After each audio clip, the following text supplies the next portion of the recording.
Hey ladies and gentlemen, boys and girls, it's your boy Beaky, and let's talk PlayStation back with VR? A next generation VR system? Is it going to be worthy? Can it even compete with something like the Index, the new wireless Oculus that's out there coming from Facebook? Should Sony even go back into the VR industry? Is it a bad decision, just like my shirt says? Well, first let's read the story coming directly from Sony over on their blog, and then I'll show you my view afterwards. So let's get right into it. More than 4 years ago, we launched the PlayStation VR to offer a transformative new way to play games on PlayStation, pivoting a much stronger sense of presence and deeper immersion to players compared with traditional games. In that time, we have seen tremendous experiences that have propelled virtual reality gaming forward, including highly acclaimed titles like Astrobot, Rescue Missions, Tetris Effect, Blood and Truth, Moss, Beat Saber, Resident Evil 7, Biohazard. We've also enhanced the experience of some of these PSVR titles when played on PlayStation 4 or PlayStation 5. Now I could quickly just give my opinions on some of those titles they mentioned there. I've owned Resident Evil 7, but my friend had it on the PlayStation consoles, and I was able to go over to his house and try it on his PlayStation VR. I remember that was one of the games that actually convinced him to buy it. That game is scary as hell in the headset. Beat Saber. If you guys haven't seen it already, go ahead and check out my Beat Saber review. I'll have a little clip of it up here in the corner. I did an early access review of the game, which still holds up, and I think you guys, if you've not played Beat Saber, it's one of the best games out there in general. Now, the first question you need to ask yourself is, have you ever wanted to be a musical Jedi?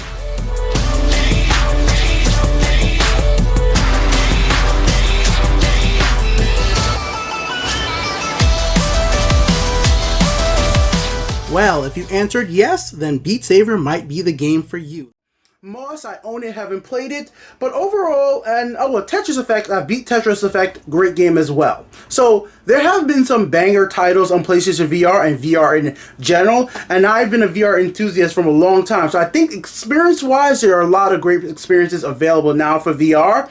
The question is, a new system coming out from Sony, is Sony going to be invested in more exclusives? Let's find out what else they have to say. Today, I'm pleased to share that our next generation VR system will be coming to PlayStation 5, enabling the ultimate entertainment experience with a dramatic leaps in performance, interactivity. Players will feel an even greater sense of presence and become even more immersed in their game world once they put on the new headsets. We continue to innovate with our new VR system so that our fans can continue to enjoy the unique experiences that are, well, basically to the PlayStation brand. We're taking what we've learned since launch of PlayStation VR on PS4 to develop the next generation VR system that enhances everything from resolution, field of view, to tracking and input.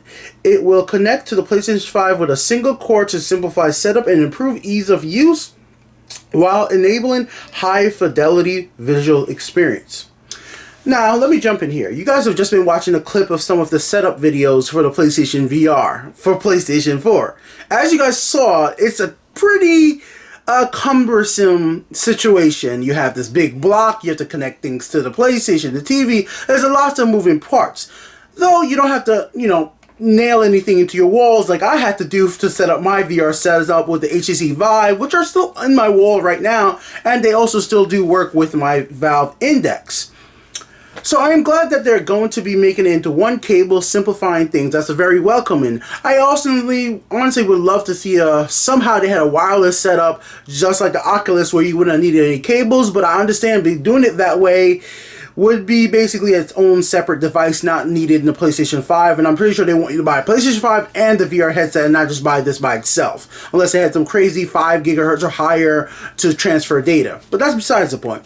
I'm glad that they're going to be enhancing the controllers because that makes a big difference. People have been using the Move controllers and the PlayStation 4 controllers, but now that we got the PlayStation 5 controllers, they could get some of the technology they learned from this and moving on over to this new VR system, which will be great to see. Hopefully they're smart enough to make whatever controller they do make have analog stick on it. Yes, we still do like having dual analog sticks in VR. It really does helpful, so can't wait to see what's going on with that.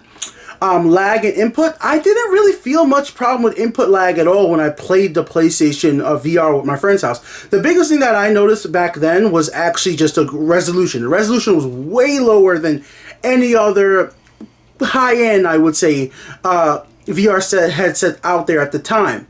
Now, as somebody who's been using VR since the Google Cardboard days, obviously it's a big leap since that when you have a phone basically strapped to your face, but still, I'm glad to hear that they're going to be upping up the graphics using the power of PlayStation VR, PlayStation 5 to enhance stuff. Let's get back into it and read the last paragraph coming from Sony. Alright, here we go. There is still a lot of development underway for our new VR system, so it won't be launching in 2021, but we wanted to provide this early update to our friends as the development community has started to work on certain new worlds for you to explore in virtual reality. That's big. We also want to thank all of our PlayStation VR players for your continued support. With the upcoming games like After the Fall, Sniper Elite VR, and Humanity, there's much more coming to PSVR whether you're playing on PlayStation 4 or PlayStation 5. With both PlayStation VR and the next generation VR system, we're building our community to we're building our commitment, to virtual reality as a medium for games is stronger than ever. We look forward to sharing more details in the future. Basically, we're ending out there with just simply, they're not giving up on VR. And is this a bad decision? That's the whole entire title of this video. I think not. I'm surprised though. I'll start off with that. I thought Sony was exiting the VR market because if you guys remember, there's an adapter you could get from Sony to transfer over your PlayStation VR from your PlayStation 4 to PS5, and it seemed like it was kind of hard at one point to get those adapters. They were given out free, but the website wasn't always up. There was a lot of issues if you go back and look at our early videos of that, but it seems like with that move, I was like, okay, they're not announcing huge, big new titles after the Iron Man game for VR, and they weren't really announcing anything in recent months, and I guess this is why. They were sunsetting the PSVR for the PlayStation 4 and then been developing this newer one.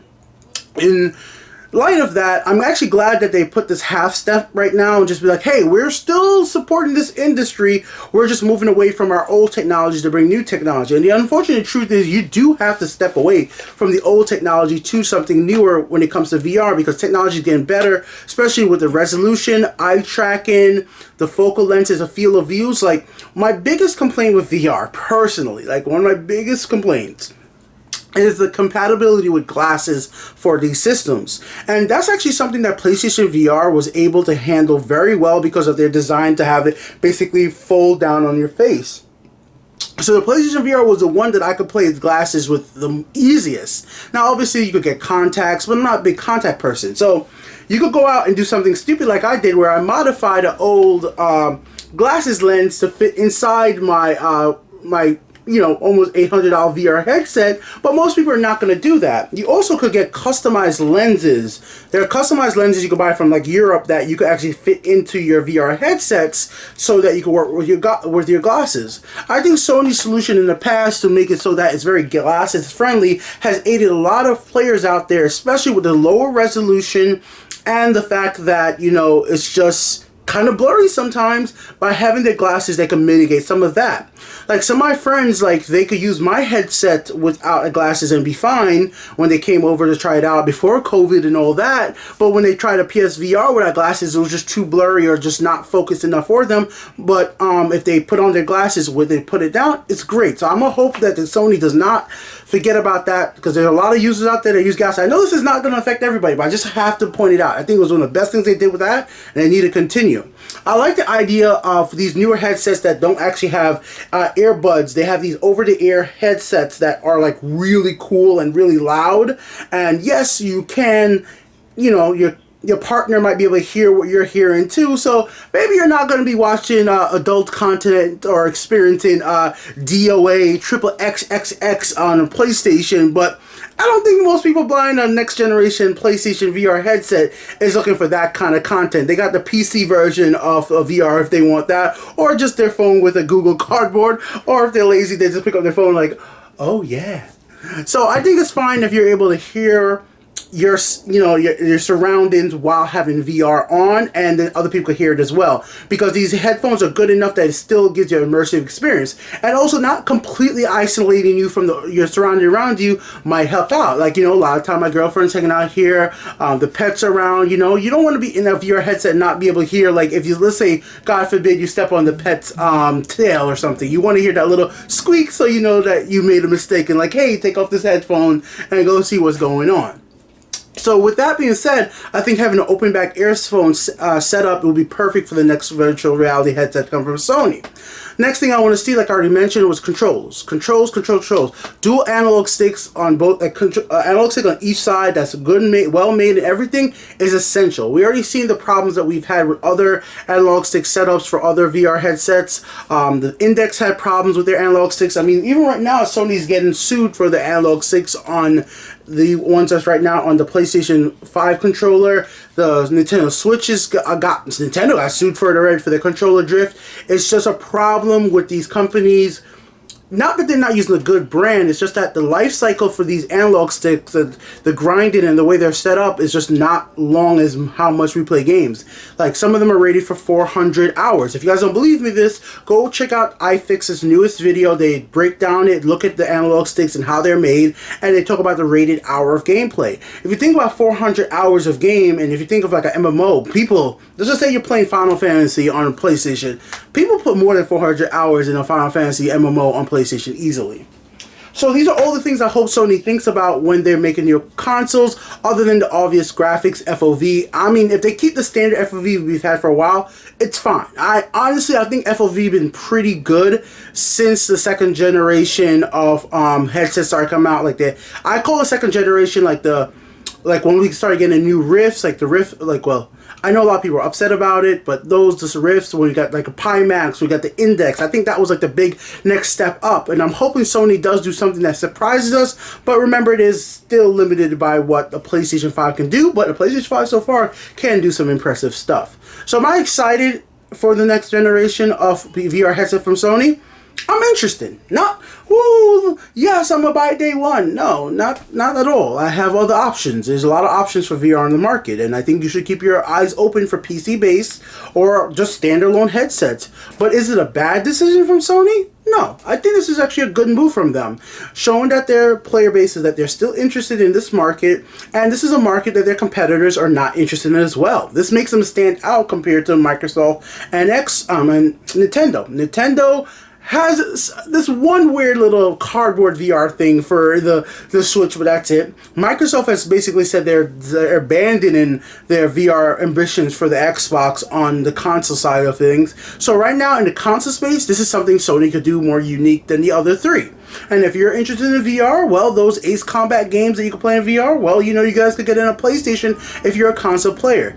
You may not be like me, who wants to go out and spend $600 to $800 on a new graphics card, on a 2080 a few years ago, and hopefully the games run great with it, because honestly, even with that great graphics card, I still have problems running some of these games at the highest frame rates. And I feel like I need the newest, the 3080, 3090 to get the best out of my VR settings on PC. But at least when you buy a console VR headset, you're going to be plug, play, it's going to work. You don't have to worry about settings. And I think there's a lot of people out there that's going to love that option. My friends definitely did when they bought their PlayStation VR on the PlayStation 4.